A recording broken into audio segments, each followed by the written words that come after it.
मोठेगावकरच्या अडचणीत आणखी वाढ झाली, कारण लातूरमधलं त्याचं 3 एकरातलं बांधकाम अनधिकृत आहे। जिल्हाधिकाऱ्यांनी त्याला तातडीची नोटीस बजावली।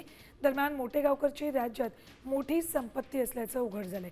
नीट पेपर फुटी प्रकरणात मोठेगावकर सध्या सीबीआयच्या ताब्यात आहे।